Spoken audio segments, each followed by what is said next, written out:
Hello, hi, welcome back to the channel. Welcome to the channel if it's your first time here. My name is Jim. We talk about, listen to, and all sorts of things musicy and stuff. Today we're doing stuff. um, Yesterday, Scott over at the Prog Corner made a video called YouTube and My Mental Health. I watched it and it is a really, really good video. And it's about Scott's not struggle with mental health. That's kind of an unfair to say, put it that way, but how having a YouTube channel has supported his well-being and has helped him through some dark times. And I kind of got thinking, you know what?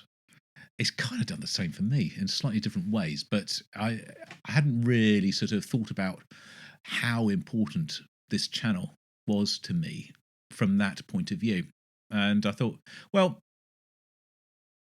maybe no one's going to watch this. I don't really care. I just really want to commit this to camera, press record, no script, and just ramble for a few minutes and talk about what my YouTube channel means to me. It started before the pandemic. It predates the pandemic by a couple of years. I think I started in March 2018. And the channel has been rolling forwards for 6.5 years to the point where we are now.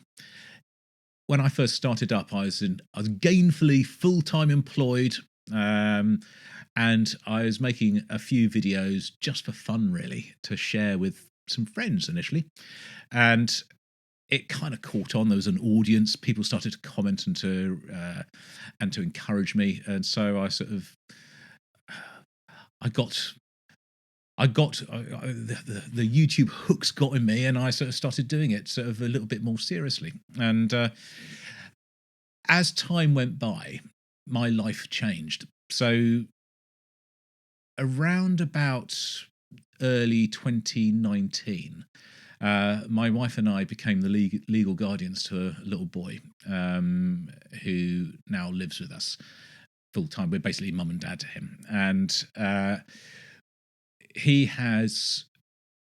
it wasn't initially apparent, but he was 6 months old when he came to us. And through a number of different assessments in medical circles and through our obviously observation and being with him all the time, it became apparent quite quickly that he wasn't developing at the same rate, or his milestones that he was meant to be achieving were not being achieved. And it ends up we have a diagnosis for him with of autism. He's on the spectrum. He is non-verbal and has a development delay of things that so he has many challenges. And I went from being full-time employed to being a dad for a little while, that I was going to be, okay, I'll go take some paternity leave and go back to work. And that didn't really work out. It became apparent that I couldn't do dad for this little boy, our little boy, and do work. So I didn't. I stopped. And I therefore, because of this sort of new sort of reality of my life, I didn't have that social interaction and connectivity with people that I used to have. I didn't have the opportunities to sort of to share thoughts and talk about things that were important to me, main thing being music.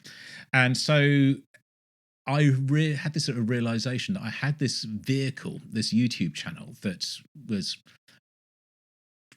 I don't know, trundling along, not doing very much. And all of a sudden, I could talk to people all around the world, and it filled a need in me to have this sort of social interaction with people, with you, with the audience. And it's been fantastic. And absolutely, from my own personal point of view, very selfish personal point of view, this channel and the community that is built up around it has been an absolute lifeline to me.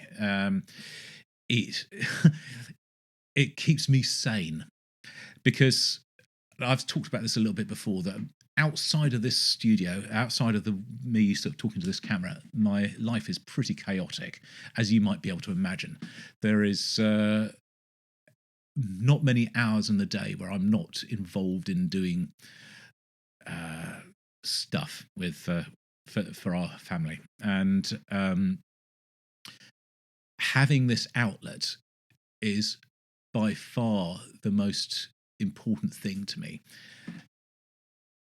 outside of obviously sort of my marriage and my family. So having this to be able to do, to talk to listen to have some normality in my life is just the most important thing to me. I do feel sometimes obliged to make videos when I haven't got the mojo or the motivation to do so. And have to sometimes step back and say, you know what, it doesn't matter. It really doesn't matter. People still continue to watch the videos if I don't do something today. And I've become less precious about it. I think there was one stage where I used to be absolutely desperate to make sure every single day, without fail, I'd be making a video. And I enjoyed it, of course I did. And I found it very, very rewarding, but it was blooming hard work. And you might not realise it because you're the other side of the camera, you're watching rather than sort of creating. But people think that creating videos is easy. It's, in some senses, it is. You just press go and you start to talk. But you have to keep doing it. You have to do it over and over again. And it's not just the being able to talk to a camera, imagining that there's someone there that you're talking to. It's the everything else that goes with it. It's the finding the time to do it, finding the motivation sometimes, finding the music, listening to the music, taking the time to do it, trying to sort out and deal with interruptions, which are plenty. They're absolutely plentiful all the time. And you'll see on some of my videos, there might be edits in the middle of a track or something where all of a sudden I was looking there, and then the next stage I'm looking there, and in a blink of an eye, but the music carries on. It's because I'd have had a phone call from school saying that I've got to go and collect him, or I've got to do something, or something has happened. And so I have to then restart the video and start again, then try and sort of marry it all up again. Editing. You will not believe how long editing takes. And I know a lot of people just say, oh, why do you bother editing? Well, I want to. I want to make it look good. I want the finished product that is on my channel that you watch to be the best it can be. And it takes time. It takes time to make thumbnails.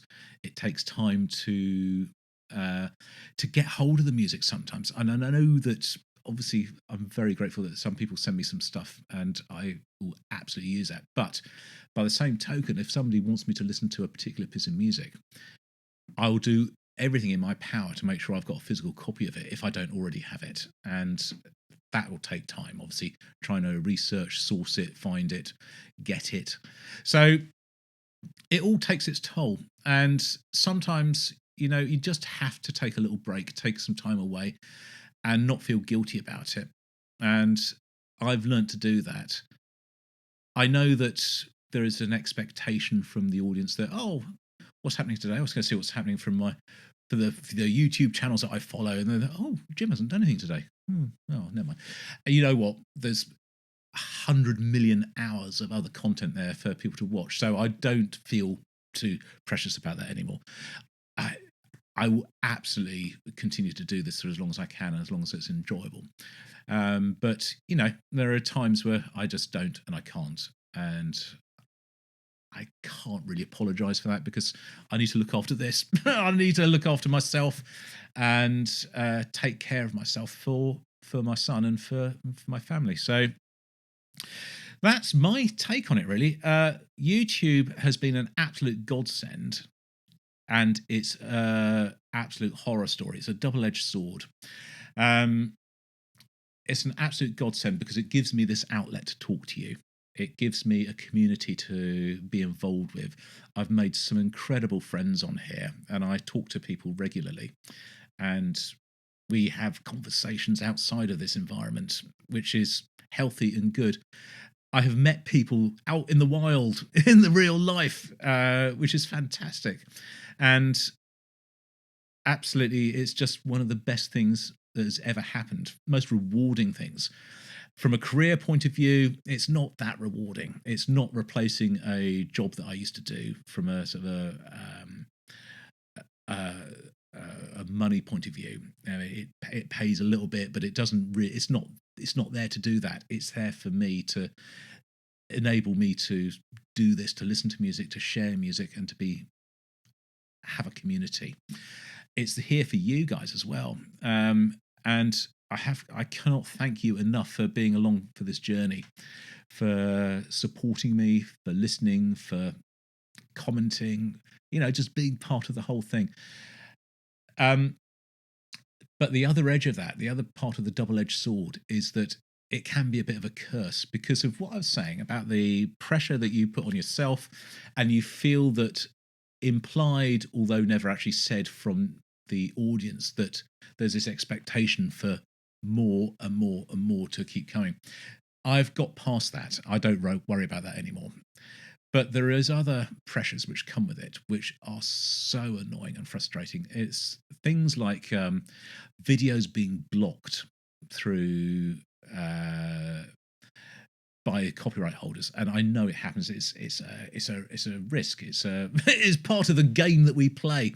I'm not trying to rip anybody off. Of course, I'm not, and I'm absolutely 100% certain that artists should be rewarded for their content. I just wish there was a better way that would help me and other people who make these sort of videos to sort of share in some of that a little bit. So that's a gripe, but it's not a biggie really. It is just what it is. I feel sometimes a little bit overwhelmed with the volume of music that there is.